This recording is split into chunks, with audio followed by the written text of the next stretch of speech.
ઓહો તું જુઓ છો ગોરી? આ મારા બાપની છકડી જોઉં છું. તું શું જોએ છે?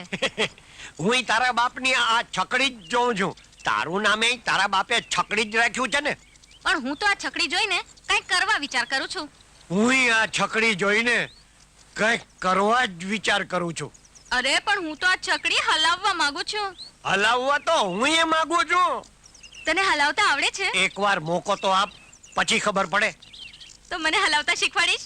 હા, પણ શીખવાડતા અડવું પડે. એ તો મારા બાપને પૂછવું પડે. જો આપણે પરણેલા પતિ પત્ની છીએ, અડવાની બાબતમાં હવે બાપને પૂછવાની જરૂર નહીં. અને તું પૂછવા જાઈશ ને તો ઈ તારો બેવડો બાપ છે ને ના જ પાડશે. માટે પૂછ્યા વગર જ શીખવા માંડ. શીખવાડ તો કેટલું અડીશ? હવે એકવાર અડવાનું શરૂ કર્યા પછી નક્કી નહીં. પણ હું ના પાડું ત્યારે બંધો. અરે પણ હું એવું સરસ અડીશ કે તને એમ થાય કે અડ્યા જ કરે. એમ? તો શીખવાડ. હા, અંદર આવતી રે. હાલ. હા, જો હું પેલા બેસું પછી તું અંદર આવીને બેસ. આવતી રે હો. આ બહુ ડાઈ છકડી બેવડાના પેટની. હા, મજાની આવતી રે હો. હજી ઓરી આવ ને. હા, બસ. હવે લાવ તારો હાથ. લે, આ વચમાંથી પકડ. અરે પણ આ શું છે? એ હલાવવાની ચાવી છે. ફેરવ. બહુ કઠણ છે. અરે પણ ઈ તો તું અડીને એટલે કઠણ થઈ ગઈ, નહીતર હાવ પોચી જ હતી. હા, ફેરવ. ફેરવી ને? હા. હવે છે ને તે આ દાંડો પકડ. હાય આવડો મોટો? ઈ તો તે કોઈ દી પકડ્યો નથી ને એટલે તને મોટો લાગે. પછી તું રોજ પકડીશ ને એટલે ટેવાઈ જાય. પકડ તું તારે. પણ આ તો નીચે પડ્યો છે. હા, તે એને 3 વાર છે ને ઊંચા નીચો કરવાનો. 3 વાર ઊંચા નીચો કરીશ ને પછી ઊંચો થઈ જશે. પછી શું થશે? પછી મશીનની કામગીરી ચાલુ થશે. લે, પકડ હો. હા, મજા આવે છે ને? હા, જો ચાલુ થયું ને મશીન. હા, હવે છે ને આ મુઠ્ઠીઓ પકડ. આવડું મોટું? હા. આવડું મોટું તો મારાથી એક હાથમાં નહીં પકડાય. 2 હાથે પકડવા પડશે. અરે ભાઈ, રિક્ષાને 2 મુઠિયા હોય એટલે 2 મુઠિયાને એક હાથે પકડવા પડે, સમજી ને? પકડ તું તારે. પછી શું થશે? પછી છે ને તે રિક્ષા ચાલવા માંડશે, ઊંચી નીચી થતી, અને ભેગા આપણે ઊંચા નીચા થતા જશું. પકડ, પ્રેમથી પકડ. હવે આપણે ઊંચા નીચે ક્યારે થશું? હવે તો તારો બાપ જો ન આવી જાય તો ઊંચા નીચા થવામાં જરાય વાર નથી. છગન! બાપુ! અલ્યા, તું આ શું કરે છે? આ તમારી દીકરીને આ હલાવતા શીખવાડું છું. બહાર નીકળ છકડી, બહાર નીકળ. પણ બેસવા દ્યો ને બિચારીને, એને ગમે છે. સાંભળી લે, જ્યાં સુધી તે શિવાની નોકરી છોડીને મારી આ છકડી ચલાવીને મારું ગુજરાન નથી ચલાવીને, ત્યાં સુધી તું પરણ્યો છે ને, છતાં હું તારો ઘર સંસાર નહીં ચાલવા દઉં. હવે ઘર સંસાર ચાલવા દ્યો કે ના ચાલવા દ્યો, પણ હું શિવાભાઈની નોકરી છોડીને આ તમારી ખખડેલ છકડી નહીં ચલાવું. તો મેં તને ઘર જમાઈ શું કામ બનાવે છે? અરે હું ઘર જમાઈ છું પણ ખુદદાર છું, જાત કમાઈથી જીવનારો છું. તો જીવ્યા કર. હા, પરણ્યો છતાંય વાટાની છે એમ. ચાલે આગળ થા. અને જો હવે તે છગનને અડવા દીધો છે ને તો તને ચીરીને હું મીઠું ભરીશ. ચાલે આગળ થા. હવે તું શું ચીરીને મીઠું ભરવાનો હતો? અરે ભગવાન કરશે ને તો હવે તો એનો ખોળો ભરાઈ જશે. આજ અડવાનું મુહૂર્ત તો કરી લીધું, હવે મધુ રજનીની તૈયારી કરું. આજે 100 વર્ષ જૂની બગીમાં આપણા બેન બા ગામડાની સફર કરવાના છે ઢોકળા ખાઈને. What nonsense! આવી ફટીચર ગાડીમાં હું કદી નહીં બેસું. આને તમે ફટીચર ગાડી કહો છો? અરે આ બગીમાં જેસલ જાડેજાની માસી બા, રાજા ભરથરીના ફઈ બા, સતી અનુસૂયાના બનેવી અને કાદુ મકરાણીની કાકીએ સફર કરી છે ઢોકળા ખાઈને. અચ્છા, ઠીક છે, પણ ગાડી હું ચલાવીશ. ઓકે. હા, પણ બેન બા આમાં બ્રેક નથી. ઘોડાને કાબુમાં રાખતા મને આવડે છે. ચાલ. You don't know how to tackle a man. માણસોને તો કાબુમાં રાખી નથી શકતા અને ઘોડાને કાબુમાં રાખશે. અરે ઊભી રાખ. અરે ભાઈ, આ ચંદુભાઈની કરિયાણાની દુકાન ક્યાં છે? અરે શ્યામ, તું શ્યામ આવ્યો? આ જવાબ દેવાને બદલે પડ્યું એમ ભાગ્યો કા? શ્યામ આવ્યો? શ્યામ શ્યામ શ્યામ કેવી રીતે ફિર પાછળ બની જ નહીં. કોણ છે અરે ભાઈ ના હોય. આ બધાય તને જોઈને શામ શામ શું કામ કરે છે શ્યામ શ્યામ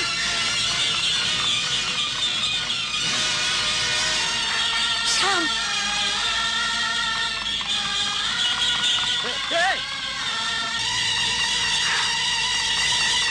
શ્યામ સંભાળો માજી શ્યામ સંભાળો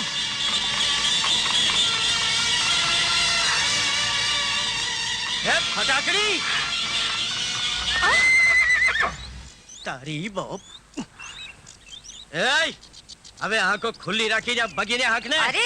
અરે તારી આ ચાબુક તો જુલ્મીઓ પર વીજવાના હોય આ મૂંગા જાનવરો કે માનવીઓ પર નહીં સમજી એટલે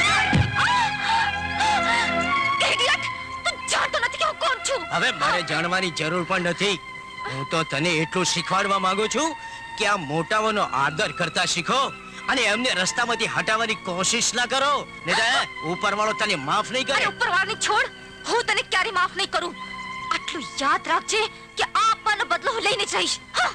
એ બદલા વાળી અરે અમે કાઈ બદલાથી ગભરાતા નથી પોટલીના પેટની મારું નામ શિવો છે શિવો ના દીકરા ના હે? ના તું શિવો નથી તું શ્યામ છે શ્યામ મારો દીકરો અને એ તારી વહુ છે રાધા હા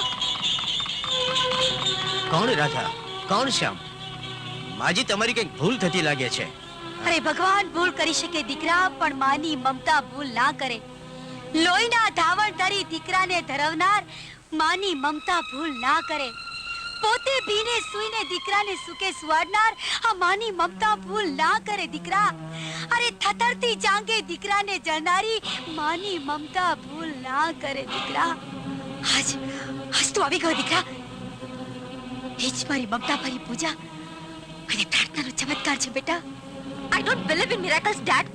ચમત્કારને હું માનતી નથી પણ મને એ સમજાતું નથી કે that old lady વારંવાર મને વહુ કહીને શા માટે બોલાવે છે અને આજે તો કોઈ ભિખારીને એનો દીકરો કહીને બોલાવતી હતી એનો દીકરો યસ ઠાકોર સાહેબ આજે આખું ગામ અચંબામાં પડી ગયું છે કે શ્યામ પાછો આવી ગયો છે ઢોકળા ખાઈને એ કેવી રીતે બને શ્યામ પાછો આવી ન શકે પણ કેમ ના આવી શકે કારણ કે મેં અટકી કેમ ગયા ઠાકોર સાહેબ કે પછી હૈયાની વાત હોંઠ પર લાવતા આજ કહો છો હકીકત એ છે કે શ્યામ વર્ષો પહેલા મરી ચૂક્યો છે પણ પોલીસને એની લાશ નથી મળી મળશે પણ નહીં કારણ કે આટલા વર્ષો સુધી મરદાઓ રહેતા નથી પણ પોલીસને દાટેલા મરદાઓ ઉખેડવાની ટેવ હોય છે જો એ જાણી જશે કે શ્યામ જીવ તો પાછો આવી ગયો છે તો તો એની પૂછતાછ કરશે કેટલા વર્ષ સુધી ક્યાં હતો મને નથી મારા મા બાપના નામની ખબર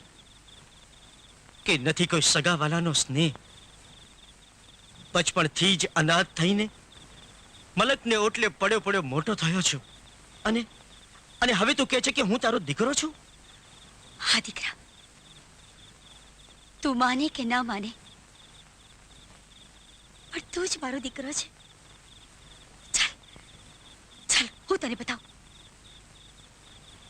આવ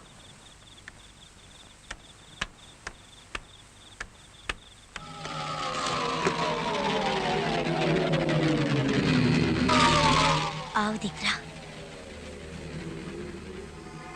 વર્ષોથી પડેલો આવાવરો ઓડો તારી અને તારી વહુની વાટ જુએ છે દીકરા જ્યારે જ્યારે જ્યારે જ્યારે શરદ પૂનમની રાત આવે છે ત્યારે આ ઓરડામાંથી તારો અને તારી વહુના હસવાનો અવાજ હું બહાર બેઠી સાંભળું છું દીકરા ખુલ્લી આંખે સપના જોવાનું છોડી દો માજી હું તમારો દીકરો નથી ના દીકરા ના આ વાત તને સપના જેવી લાગે છે તો જો જો દીકરા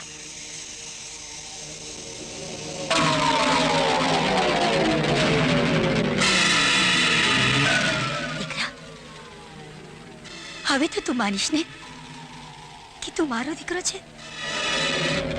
હજી એ વિચારે છે દીકરા મારા જીતરમાં વર્ષોથી છવાયેલા અંધારા ઉલેચવાની ઘડીઓ આવી પહોંચી છે અને અને તું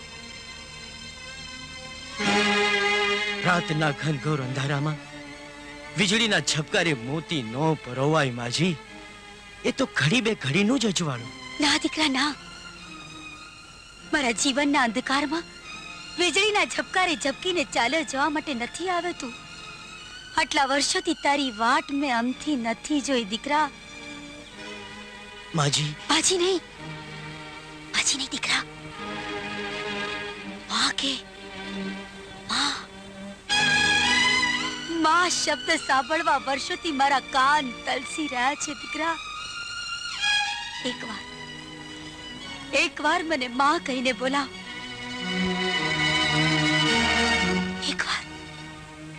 એકવાર માં. હા માં, ભલે તું ગમે તે હોય, પણ તારા જીવતરના અંધારા હું તારો દીકરો બનીને ઉલેચીશ.